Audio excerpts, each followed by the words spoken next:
Hey guys, quickly before the video starts, be sure to give it a like to show that you support me and my channel. And don't forget to follow me on Twitter at twitter.com/sheriff_VD for important updates. I also live stream at twitch.tv/sheriff_VD. If you guys are interested in that, go check it out. Links for all this are in the description, as well as other important things for you guys, such as ebooks and stuff along those lines. And Jesus f***ing Christ, don't forget to subscribe. Yo, what's going on, guys? Your boy VD back on the Madden 17, and welcome to the second video of the day. If you guys missed the first video, it was actually cover 3 and a cover 4 beater for a touchdown, and it's still able to dot up a cover 2.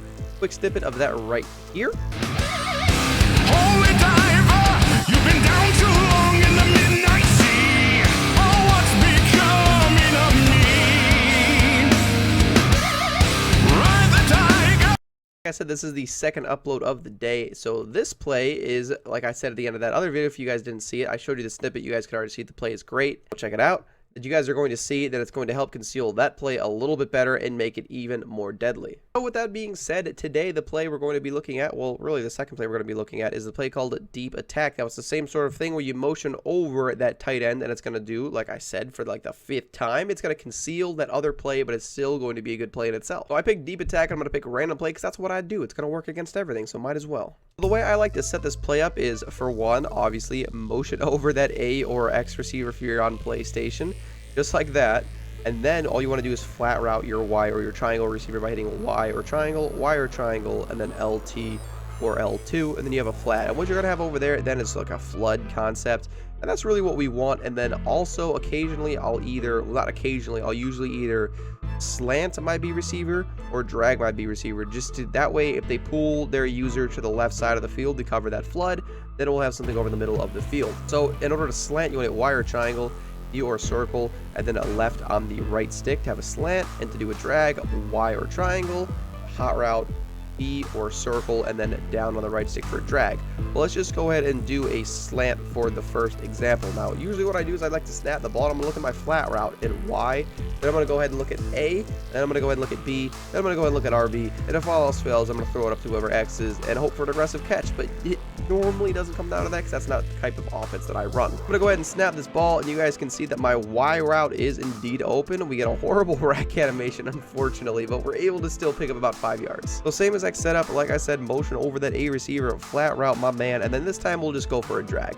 We're going to go ahead and snap the ball, and you guys can see once again that B receiver is open. They play over the top, but I decided to go ahead and go with the drag this time because I felt like he had the momentum. So let's dump it off to the drag, because I'll always take the drag over the Y receiver just because that drag already has momentum going. So if they're both going to be open, I would suggest hitting the drag anyways because he has the forward momentum. So let's go ahead and snap this ball again, and this time you guys can see he bites down, so we're able to hit our A receiver over the top. I'm going to go ahead and pause it and show you guys an instant replay once again.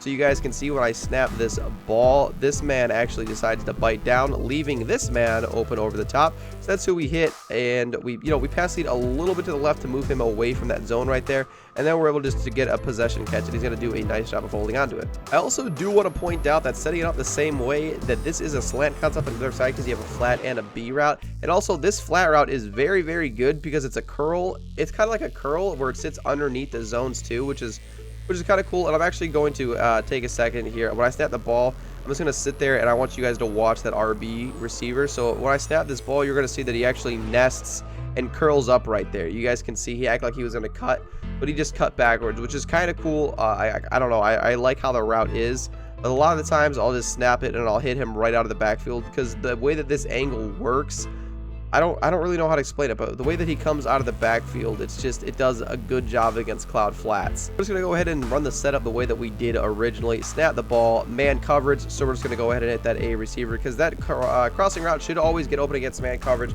We got to keep in mind that it is a tight end running that route, so the tight end can't be completely worthless route runner like a Vance McDonald sort of guy. They still have to be a decent receiving tight end or else they're not going to get open. This time Y receiver sitting up butt naked down there in the flats.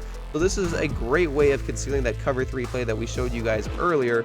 So if you guys didn't see that for like the 7th time, go check that out because this is a great play to mix up in that. Once again, dumping it off to the flat right there. And Mark Dubin does actually a pretty good job. He's still fighting for some reason. Let's just drag him this time. I want to try and hit that RB route once. Let's go ahead and snap the ball. I'm not going to force feed it. It's man coverage. Hit my A receiver because that's really the main read. If we can hit the A receiver, we're happy.